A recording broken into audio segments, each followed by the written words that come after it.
नमस्कार, जय हिंद साथियों। एक बार फिर से स्वागत है जीके के इंपॉर्टेंट क्वेश्चन में, जो आपकी सभी परीक्षाओं में बहुत इंपॉर्टेंट होने वाला है। चलिए दोस्तों, स्टार्ट करते हैं अपने पहले क्वेश्चन के साथ। हमारा पहला क्वेश्चन है, डच सबसे पहले वर्तमान ओडिशा में किस स्थान पर बसे थे?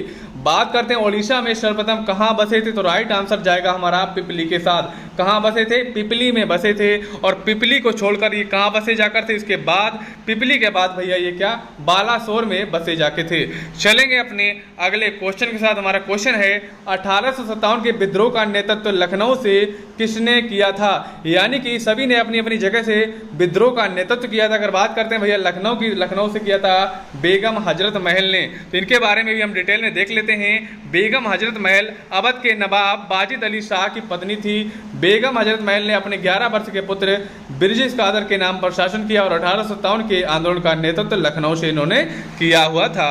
चलेंगे अपने अगले क्वेश्चन के साथ। क्वेश्चन है, 1864 में मद्रास में वेद समाज की स्थापना किसने की थी? तो राइट आंसर हमारा क्या हो जाएगा?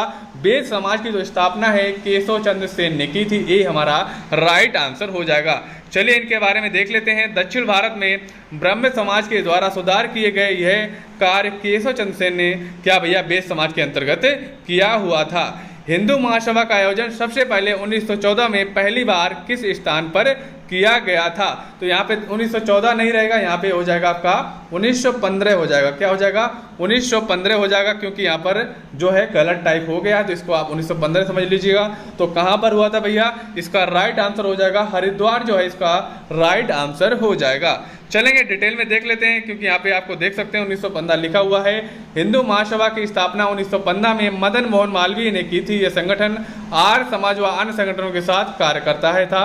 यह 1925 में गठित किए गए राष्ट्रीय स्वयंसेवक, जिसे हम आरएसएस बोलते हैं, पहला हिंदू महासभा सम्मेलन 1915 में हरिद्वार में हुआ था, जो आपका क्वेश्चन ऊपर पूछा गया है। चलेंगे दोस्तों अपने अगले क्वेश्चन के साथ। क्वेश्चन है, कंपनी शासन के दौरान विधवा पुनर्विवाह अधिनियम किसके द्वारा तैयार किया गया था? तो राइट आंसर क्या हो जाएगा? जो विधवा पुनर्विवाह जो था भैया अधिनियम, किसने तैयार किया था? ये भैया किया था लॉर्ड डलहौजी के कार्यकाल में हुआ था। किसने किया था? लॉर्ड डलहौजी ने ही किया हुआ था। चलिए डिटेल में देख लेते हैं। हिंदू विधवा पुनर्विवाह अधिनियम जो 1856 को 25 जुलाई 1856 को लागू किया गया था। इस अधिनियम एक द्वारा विधवा पुनर्विवाह को कानूनी मान्यता मिली। इस एक्ट को लॉर्ड डलहौजी द्वारा ड्राफ्ट किया गया था। अगला क्वेश्चन हमारा क्या देख लेते हैं। क्वेश्चन है, निम्नलिखित में क्या 73वें संविधान संशोधन की विशेषता नहीं है? तो राइट आंसर क्या हो जाएगा? पहला दिया ग्राम सभा, 3 स्तरीय प्रणाली, राज्य चुनाव आयोग और राज्य योजना आयोग। राइट आंसर की बात करते हैं तो क्या हो जाएगा? डी इसका राइट आंसर हो जाएगा। क्या हो जाएगा दोस्तों? डी इसका राइट आंसर हो जाएगा। राज्य योजना आयोग इसका राइट आंसर हो जाएगा। अगला क्वेश्चन हमारा है, 1950 में योजना आयोग की स्थापना किसने की थी?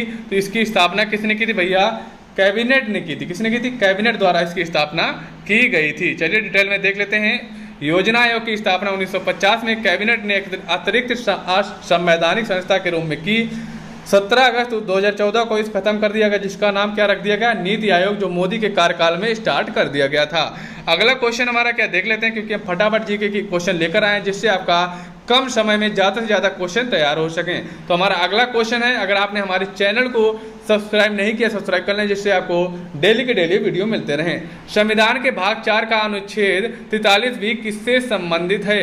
अगर बात करते हैं भैया, इसका जो 4 का अनुच्छेद 43 भी है, किससे संबंधित है? तो ये भैया है सहकारी समितियों से संबंधित है। किससे? सहकारी समितियों से संबंधित है। तो राइट आंसर हमारा हो जाएगा बी, जो है इसका राइट आंसर हो जाएगा। चलेंगे दोस्तों अपने अगले क्वेश्चन की तरफ। क्वेश्चन है, पुष्कर घाटी से निकलने के बाद लूनी नदी कहाँ समाप्त होती है? अगर बात करते हैं भैया लूनी नदी के बारे में, भैया कहाँ पे गिरती है, कहाँ समाप्त होती है?